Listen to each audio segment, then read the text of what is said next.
Well, it seems that as Starfield is getting closer to release, game director Tom Howard is getting really busy talking about his upcoming creation. Yesterday, YouTube channel Kinda Funny Games posted a lengthy video featuring a rather comprehensive interview of the man at the helm of the game's development, and this interview included a questions and answers section in which Todd Howard did not shy away from revealing some interesting details. So here is what we learned.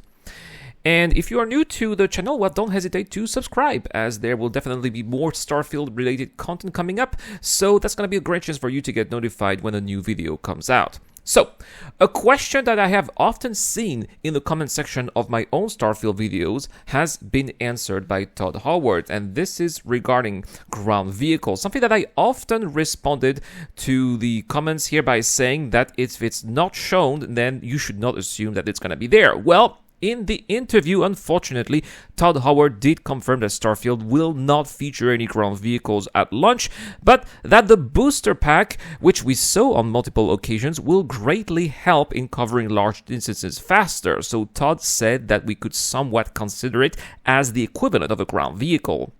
That being said, Starfield is a game that is expected to have a lifespan of several years, perhaps even a decade if we look at how other Bethesda games have performed. So we can't rule out the possibility of Bethesda adding ground vehicles as a DLC, probably a paid DLC. Given the demand, I really don't see why Bethesda wouldn't spend the time to try to develop this feature, especially once the game is out of the door and the major bugs will be ironed out.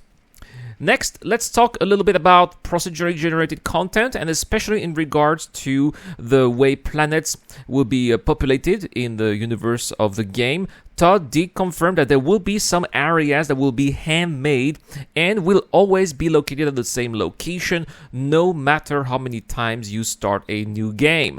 However, it did mention that the rest of the planets will be generated by seeds, and that these seeds will be different each time players will start a new game, meaning that no two games will have the same experience. For example, you could take the case of two players playing side by side, going to the same spots on the same planet at the same time, and because the procedural generated seeds would be different here, they would actually see different things on screen. We were also given some interesting details about the various companions that we will get to recruit throughout the storyline, and apparently we will be able to romance all of the companions that belong to the Constellation faction because they have been developed enough to allow such interaction. However, it will not be the case for the companions that you will randomly encounter, so if you're into submissive partners, sorry, you will not be able to romance your adoring fan. We were, however, given more details on how we'll be able to dispose of companions that we don't like. We will, for example, be able to kill them, as we saw in Starfield Direct, but also we'll learn that we'll just be able to assign them to some remote outposts that we never go to or ships that we never use. Also, it's possible that some companions may get upset with us, but Todd did not say if they are actually going to be leaving us for good or not. Speaking of outposts, we also learned that we'll be able to establish trade routes between various outposts so that the resources that we collect can be accessible wherever we are. There was no word, however, on whether these outside traders perhaps will be able to come and purchase our own production, though. Todd also mentioned stolen ships, and yes, they will be modifiable, but you will have to register those ships to do so. Todd wants the process of owning a ship to be expensive and a way to make the economy of the game make sense. Capturing ships, given how difficult it will be, is believed to be a mid to late game activity, so just like building an outpost, it's not something that players will be able to do right away when starting a new game.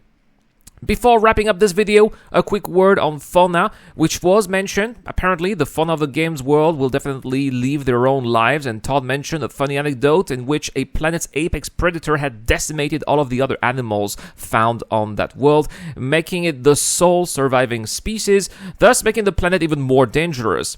I had no idea that animal NPCs will have their own survival mechanics and will too collect local resources, including preying on other animals. I was personally very impressed by this anecdote.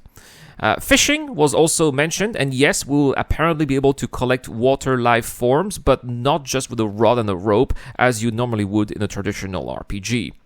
So there we have it, guys. This is what we learned from the recent interview here. It's great to have extra details revealed like that, especially since there's only so much of Bethesda I could talk about during Starfield Direct. I know it lasted for 45 minutes, right? But a game of this scope of Starfield here could easily have had a 2-hour presentation as well, right?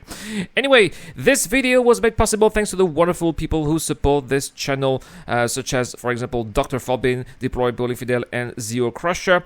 If you want to support the channel and you enjoy the content as well, you can do so on Patreon via the YouTube membership program for just as low as $1 a month. You will find the link in the description down below. Thank you so much for watching. Thank you so much, guys, for all the support, especially with the new Starfield content. You guys have been awesome. I will see you guys in the next one.